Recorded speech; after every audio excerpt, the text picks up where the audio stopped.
अरुण राजभर ने कहा कि दलित ओबीसी में कमजोर, अति पिछड़ी और अति दलित जातियों को अलग से आरक्षण दिए जाने पर सरकार करे विचार। सुहेल देव भारतीय समाज पार्टी सुभाषपा के राष्ट्रीय महासचिव अरुण राजभर ने सुप्रीम कोर्ट द्वारा SC/ST आरक्षण में अधिक पिछड़ी जातियों को अलग कोटा देने को मान्यता दिए जाने के फैसले का स्वागत किया है। उन्होंने कहा है कि SC/ST की तरह OBC आरक्षण में भी सर्वाधिक पिछड़ी जातियों को अलग कोटा दिए जाने पर भी विचार किया जाना चाहिए। उन्होंने कहा है कि सुप्रीम कोर्ट ने कहा है कि SC/ST में ऐसी जातियां हैं जो सदियों से उत्पीड़न का सामना कर रही है। डॉक्टर BR अम्बेडकर के भाषण का हवाला देते हुए कहा कि पिछड़े समुदायों को प्राथमिकता देना राज्यों का कर्तव्य है। SC/ST के अंतर्गत ऐसी श्रेणियां हैं जिन्हें सदियों से उत्पीड़न का सामना करना पड़ रहा है।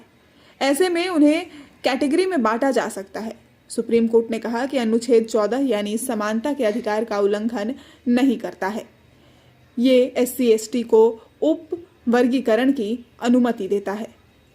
अरुण राजभर ने इस फैसले का स्वागत किया है। उन्होंने कहा है कि इस फैसले से पिछड़ी जातियों में अत्यधिक पिछड़ी व सर्वाधिक पिछड़ी जातियों का कोटा भी अलग करने का समय आ गया है। सुहेल देव भारतीय समाज पार्टी इसके लिए अपनी स्थापना के समय से लड़ाई लड़ रही है। पार्टी की मांग पर 2018 में जस्टिस राघवेंद्र सिंह की अध्यक्षता वाली सामाजिक न्याय समिति ने अपनी रिपोर्ट भी सौंप दी थी। प्रदेश की सरकार को रिपोर्ट को तत्काल लागू करने की पहल करनी चाहिए ताकि अति पिछड़ों और अति दलितों को न्याय मिल सके और इनकी भी सभी क्षेत्रों में भागीदारी सुनिश्चित हो सके।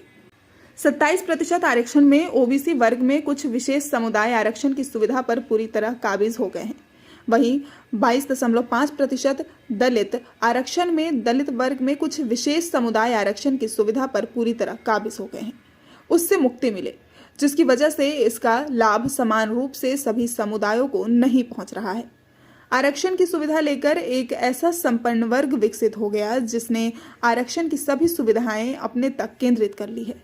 जो रोटी मिल बांट के खानी थी उसको उसी वर्ग के कुछ विशेष समुदायों ने अकेले खा लिया और अन्य समुदाय सामाजिक न्याय से वंचित रह गए। UP News 9 के लिए लखनऊ से ब्यूरो रिपोर्ट।